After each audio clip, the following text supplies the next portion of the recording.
Michigan State's Jalen Watts Jackson. 20, 25, 30, 35, 40, 45, 50, 45. There goes Davis. Oh, my God. Davis is going to run it all the way back. Auburn's going to win the football game. Auburn's going to win the football game. Welcome back to another episode.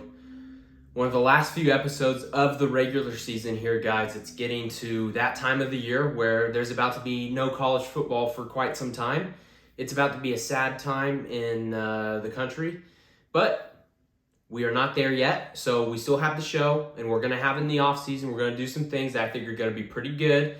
But right now, we've got to talk about some college football. First thing I want to address, first thing I want to get to, this right here. You guys know and love this right here. You hear that clang? Yep. That's my straw because this past weekend, as of yesterday, we had a winning record in the picks this weekend. So when we get a winning record here at the Fritts show, we give ourselves a straw because it's easier to drink from a straw. See, like this right here. Right there, I didn't have to go that extra couple inches, which is a struggle for some people. So straw, great invention. We got it back in the cup this weekend after a winning week, okay? How did we do? We went 12-9. A couple of those losses were by a half a point in the spread, so we were very close to going something like 16-5, somewhere around there. We were very close to a very, very good week. Still a good week, not a great week, but we will take it and we will build into the last few weeks of the season, guys. It was a good week. The overall record has been down there for a few seconds by now. I don't remember what it is off the top of my head, but wanted to address the straw. I know you probably can't see it, but it is here. We had a winning week, 12-9.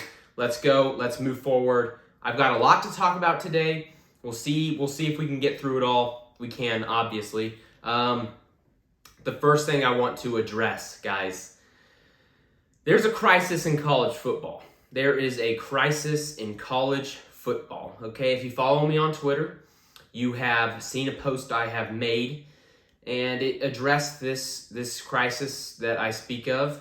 There's honestly crises. There's multiple, but this is one that I want to get through and hammer home with you guys. Something has to change, and I don't know what the solution is. I'm not here to provide solutions. I'm just here to say how it is and say that there needs to be something to change, because right now it's egregious, it's horrible, nobody enjoys it, and I hate it. So that's what I'm here to tell you, and I assume a lot of you are going to echo the same sentiment because that's what you guys do. You agree with me, and that's why you watch the show. It's fantastic, by the way. Okay, you can present a problem without having a solution. So for those of you that are going to be like, well, why would you even bring it up if you don't know what you're going to do to change it? Well, because I think it is something that needs to be changed. Again, I don't know what it's going to change to. I don't know the solution, but I can identify a problem when I see one, and it's not up to me to decide how we change it, what is the solution, okay? So don't come at me with, you don't have a solution, you can't present a problem. Well, you can, and I have, and I did. Now, to get to the problem that I am speaking of, underthrown deep balls are about 90% of the time being rewarded with a pass interference call on the defensive back. And I think this is a tragedy, a crisis, a detriment to the game of college football, even the game of professional football in the NFL. It's egregious. It does not deserve to be rewarded. The quarterback does not deserve to be given 15 free yards for throwing the ball 10 yards short of where the receiver is. And some of you may be saying, Ian, sometimes, it's only like a yard short. I don't care. Okay, we're going to get to why I think this needs to change, why it's a problem right now. Okay, the first thing I can think of and that I see a lot of times with these underthrown footballs by these quarterbacks, aka bad throws that are getting rewarded, which shouldn't be the case. The first thing I see is a lot of these balls are uncatchable. We'll deem them uncatchable, so there's no penalty if it's overthrown by 10 yards or so, okay? So if the wide receiver falls down or something and he gets pushed down or whatever, if it's uncatchable, there's no penalty on the play. And why isn't that the case with these underthrown footballs? Now, you can make a case that some of them aren't uncatchable. Well, in that case, throw a flag. I don't care, but the majority of them are 5 6, 7 yards short of the receiver. And everybody's like, well, the DB didn't try to make a play on the ball. He's in great coverage. He's in the hip pocket of the receiver. He's exactly where he needs to be on the route that the receiver is running, a go ball. He's just running straight down the field. The DB is there, okay? It's not his fault that the receiver tries to run straight through him to try and get a ball that's 10 yards short of where it should be, okay? We are rewarding bad throws with this call in college football. It should not be the case. We shouldn't be punishing good positions by the DBs in these scenarios where the ball is underthrown and we should deem it uncatchable, okay? In a lot of the cases, the majority of them, there's always exceptions. The majority of these cases are, these balls are uncatchable and the receiver has no chance of making that play, okay? So we shouldn't be throwing a flag on that. Shouldn't be the rule, should never be the case that we are rewarding bad plays equaling good results, okay? There was one in the game last night, the Washington-Oregon State game. Oregon State DB, forgive me, I forgot his name. He is in great coverage against Rome Odunze, great receiver. He's right where he needs to be on a go ball. Michael Penix, it was rainy weather, I'll give him that. He didn't get enough on the football. He throws it 5 yards short of where they need to be, where the ball needs to be. And the DB kind of bumps into Rome Odunze's chest because Rome Odunze tries to come back and get the ball. And boom, 15-yard penalty. Washington keeps the drive alive and they go on to score. Okay, believe it was a third down. Shouldn't have been the case. Washington should have been punting there. It changes games, guys. This penalty, which is egregious, I get it, guys. There's penalties that are being called penalties that shouldn't be with pass interference. Okay, there's ticky-tack ones all over the place. And there's some that should be pass interference. But the underthrown deep ball pass interference call is one of the most egregious things that has happened to this game of college football. And I hate it. It needs to be done away with. And it honestly takes away from good defensive players making good plays, being in the positions they need to be. Takes away their good play and rewards a bad throw. Now, some of you may say, Ian, well, maybe Michael Penix saw that and he's like, hey, we're going to get a free 15 yards out of this. I'm going to throw this 5 yards short. You're wrong, because Michael Penix, good enough to throw the ball where it needs to be, okay? A lot of these quarterbacks are. But sometimes they underthrow it. That happens, okay? You make a bad throw. There's nothing wrong with that. But the bad throw shouldn't be getting you a free 15 yards, okay? Now, most of these cases, I think that is the case where it's underthrown, bad ball, DB in good position, receiver just tries to plow through him. Oh, I can't get to the ball. You were never getting to the ball, so it shouldn't be a penalty, okay? That's the case 90% of the time. There is that 10% where he could have got to it. Maybe it's like, he's running down the field, it's right here, and then he tries to go gets it, DB doesn't get it. In that area, I can see, so there's a little bit of a murky area, and that gets to, again, I don't know what the solution is, but in my mind, this is a very prevalent issue, not just in college football, in the NFL as well. Underthrown deep balls being rewarded for 15-yard penalties that shouldn't be, okay? We're rewarding bad football plays, and we shouldn't be. That's not the case. That should not be the case. It's egregious. Shouldn't be the case, okay? So I'm going to get off my soapbox now, and we're going to stop talking about the crisis in college football. There's another crisis that I may get to later in the show if I decide to throw it in there, and that's the commercial load. Some of you may already know about this, but it is horrific. We're watching one football game for 5.5 hours because there's 3,000 commercials. It's horrendous, okay? So enough about crisis in college football. Let's get to something that I've seen, floating around out there on the social media. I'm going to address it on Twitter here after I film this video.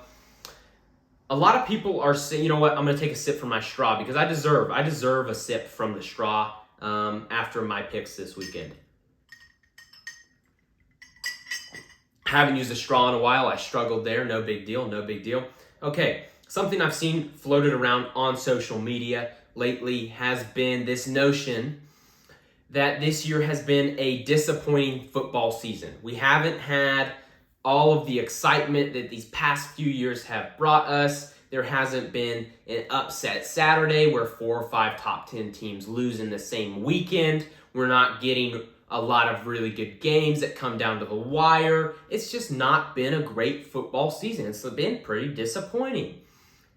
And up until this point, there hasn't been that upset Saturday. And honestly, when I was prepping for the show, guys, I thought, maybe it is. Maybe it has been a disappointing season. Maybe, now that I think about it, no upset Saturday. That's like one of the best things about college football is upset Saturday. And, I kind of was in agreement. I was like, you know what, we're going to go through week by week and see how disappointing this season has really been. And in the research for this show, ladies and gentlemen, I have come to the conclusion that this season has indeed been exciting. It has indeed been a very good football season.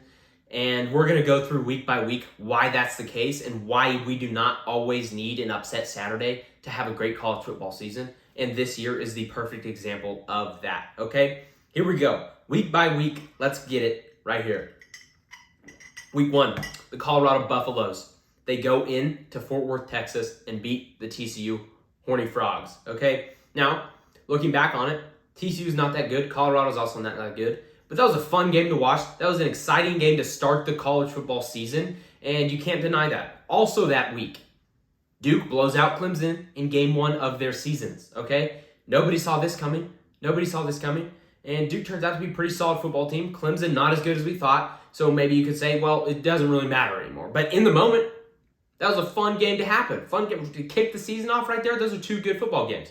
We move right along. Week 2, everybody was talking about this matchup prior to the season starting. We had Texas at Alabama in Tuscaloosa.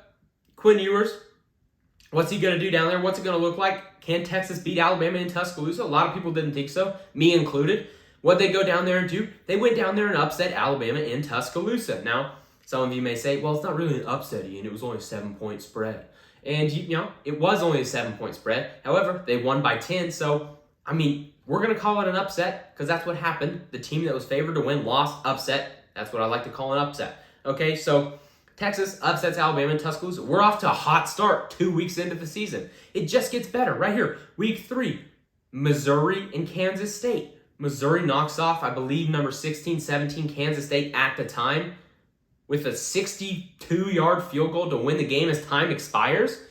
You can't get, you can't get much more exciting than that. You cannot get much more exciting than that, okay? 3 weeks in, great college football season. Week 4 gets even better. It gets even better, guys. We had FSU at Clemson. We had an overtime game. We had a game, 2 competitive defenses going after it, holding those offenses to minimal points, going to overtime. Keon Coleman makes an incredible catch. Florida State wins it in overtime. Great game. Also, that night, we had Ohio State travel to Notre Dame and go in there and beat the Fighting Irish. Great game. If anybody saw that football game, you're thinking, wow, this was a very good football game. This was an exciting game to watch. And you'd be right. We had 2 great games that weekend. Let's move right along. Week 5, we had a possible game of the year game, okay? We had Ole Miss play LSU in an absolute shootout for the ages. It was 1,000,000 to 1,000,001, okay? That was the final score. It was a fantastic game to watch. We had baby Jaden Daniels. I'm calling him baby Jaden Daniels because right then and there, he wasn't getting the Heisman hype, okay? But now he is, deservedly so. We had an incredible shootout in the SEC. In the SEC we did. Week 5, we're having great games every weekend. Now, we haven't had those upsets. That doesn't matter because we're getting exciting games week in and week out. Move right along. Week 6, what happened in week 6? Was there anything good? 5 incredible games in week 6. 5 of them. Count it. Right there. One whole hand of incredible games this weekend. Okay? OU beats, excuse me. This is week 6. Forgive me. Week 6, 5 incredible games. OU travels to Dallas, Texas, where they face the Texas Longhorns, number 3 Texas Longhorns in the AP poll at the time, mind you. And they go on a last-minute drive, kind of controlled the whole game anyways. They go on a last-minute drive. Dylan Gabriel, he pops down like a hedgehog, boom, pops right up like a hedgehog, throws it to Nick Anderson. They win the football game on almost the last play of the game to knock off number 3 Texas. Incredible game. Also that day, USC and Arizona go into 3 overtimes. Nobody knew how good Arizona was at the time. However, they gave USC a run for their money in that game. If it didn't come down to stupid 2-point conversion attempts, Arizona very well wins that game, okay? Also that day, Louisville upsets Notre Dame. Was it an upset? Who knows? Notre Dame is coming off 8 straight weeks of playing a top 5 opponent or whatever it was. Great game, fun game to watch. Then we had one of the biggest blunders I've ever witnessed. Miami, Georgia Tech. Georgia Tech somehow wins that game because Miami fumbles with 5 seconds left in the game after they should have kneeled it. Crazy.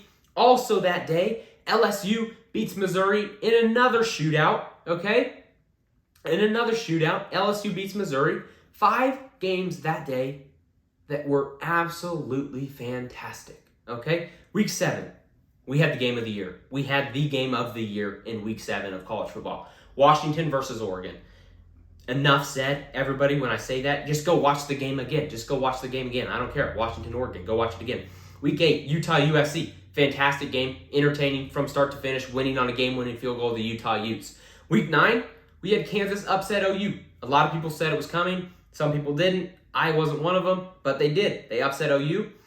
Georgia Tech beats North Carolina as well. How did Georgia Tech do that? Every other week they were beating a top 25 opponent for a 3-week stretch. It was kind of weird, but they did it. Week 10, Texas versus Kansas State. Texas gets out to that big lead. Kansas State fights back, claws back, take it to overtime, and they almost beat the Texas Longhorns in Austin, Texas. Okay? Also, in Week 10, we had Washington play USC. 52-42 was the final score of that one. That was a fun game from start to finish, just shootout all over the place. I believe they scored 60 points in the first half combined. That was a fun one. Also that weekend, we had the last bedlam for the foreseeable future. That was a fun one to watch where the Pokes upset the Oklahoma Sooners. That was a fun game. Week 11, we had Washington versus Utah. A tale of two halves. Offensive explosion in the first half. Defensive shutdowns in the second half, okay? Great game. Also, in Week 11, mind you, this was 2 weeks ago. Well, about 8 days ago. Texas escaping TCU. Again, Texas got out to this big lead. They're like, hey, we're going to win. We're going to blow them out. Let's get out of here, baby. It's great. TCU fights back, jumping all over the place, those little horny frogs, and they almost win the game. But Texas escaped, barely.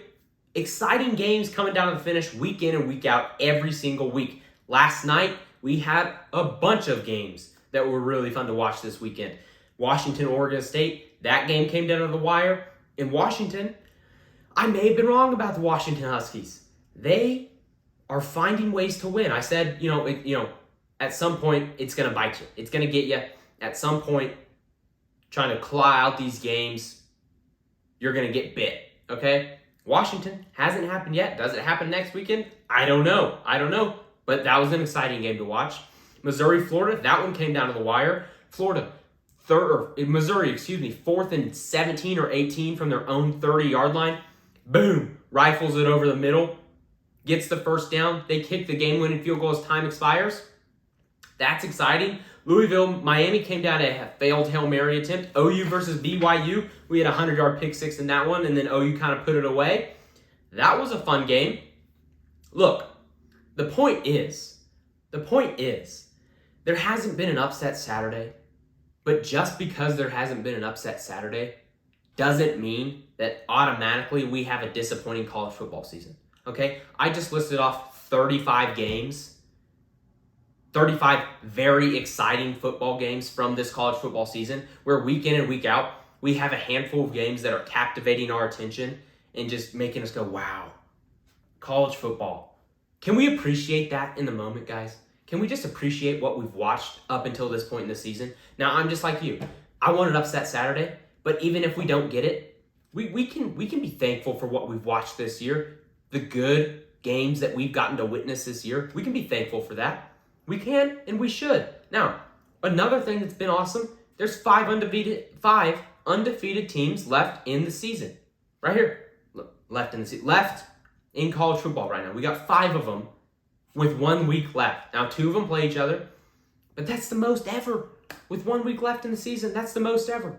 How can that not be an exciting college football season? Well, you could say, Ian, well, everybody's just winning. Isn't that good? Isn't that good that a lot of these teams, upper teams, are winning? Okay?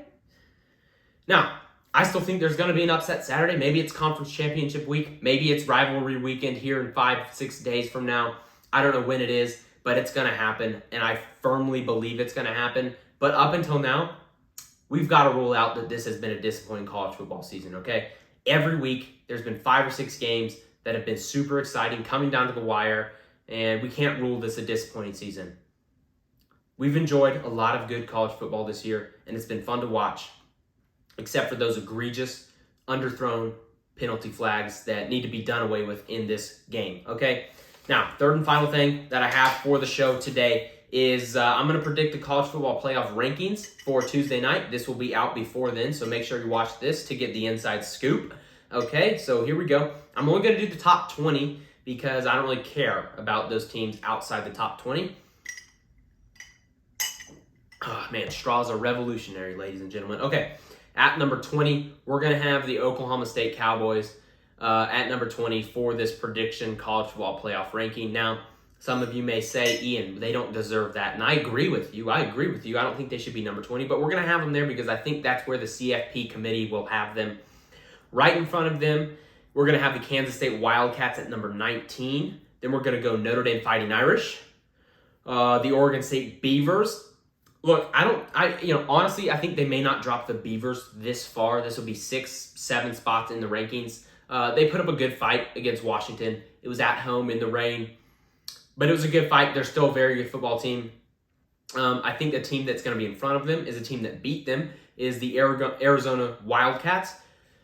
Arizona very well may be a top 10 football team right now in the college football landscape. I don't know if there's 10 teams that beat this team right now the way they're playing football. They dismantled Utah yesterday, so give the props to the Arizona Wildcats. I would have them, this is not my rankings, everybody. This isn't the what if poll. I'm going to put the what if poll out on Twitter later today. This isn't the what if poll because Arizona would be higher. This is just a prediction for the college football playoff rankings. In the way they've done it, they've structured undefeated, 1 loss, 2 loss, 3 loss for the most part. I think they're going to stick to that again this weekend. So Arizona 16, we got the Iowa Hawkeyes at 15, starting the 2-loss teams for the rankings. Moving right along, let's get to number 14 in the country.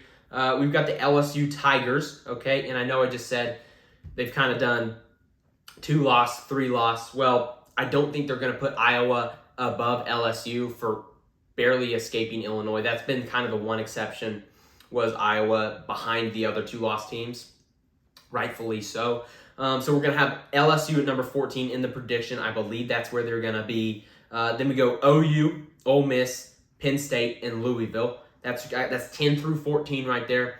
All, Louisville, 1-loss team, still in the top 10, getting a good win on the road at Miami. A lot of people are thinking Louisville could jump in front of Missouri this weekend. I don't think that's the case. I think it's going to come down to Louisville almost lost to Miami. Missouri almost lost to Florida. I think the committee's going to kind of think of those teams as comparable to each other, and they're just going to give the nod to Missouri through this season. So let's jump into the top 9 here.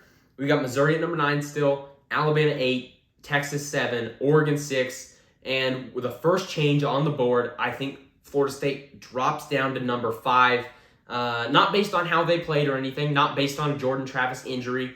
I think the committee's going to base it on that Washington now has 4 or 5 top 25 wins, and I think Florida State only has 1. They could possibly have 0. So I think it's going to be hard for the committee to keep Washington out of the top 4 after what they did on the road against the top 10 team in the country in the Oregon State Beavers. Top 11 team, I believe they were 11th. So I think it's going to be hard for the committee to stop Washington from moving ahead of Florida State after what they did on the road. Horrible weather, great atmosphere on the road. So I think they're going to move Washington into the top 4. Let's just jump into there. Right now, I think they're going to have Washington 4, Ohio State 3, Michigan 2, and Georgia number 1. Those 3 teams, I think they're going to stay the same. And we'll see what they do. We'll see what they do with them. As of now, we'll see how they situate these teams in the college football playoff rankings. And we're going to get an answer between Michigan and Ohio State. Who's better? Who's going to be knocked out of the playoffs? We're going to get an answer this weekend. And it's going to be exciting. So I appreciate you guys for tuning into the show this weekend. Week 12 recap. It's getting sad. I know some of you may be crying because there's not that much college football left in the season. But I'm here to tell you, we've had a good season. We've had a great, exciting season. And don't be down in the dumps about it. Be thankful and grateful for the college football that we've been given this year, the exciting stuff that we've had, and just be ready for next year because it's going to be more of the same. So thank you guys for watching. Make sure you tell everybody about the show, and thank you for watching. I appreciate it. We'll see you guys in the Week 13 rivalry weekend preview show. It's going to be a good one. Thank you guys for watching. I love you. Bye. Whoa, he has trouble with the snap, and the ball is free. It's picked up by Michigan State's Jalen Watts-Jackson. 20, 25, 30, 35, 40, 45, 50, 45, 45.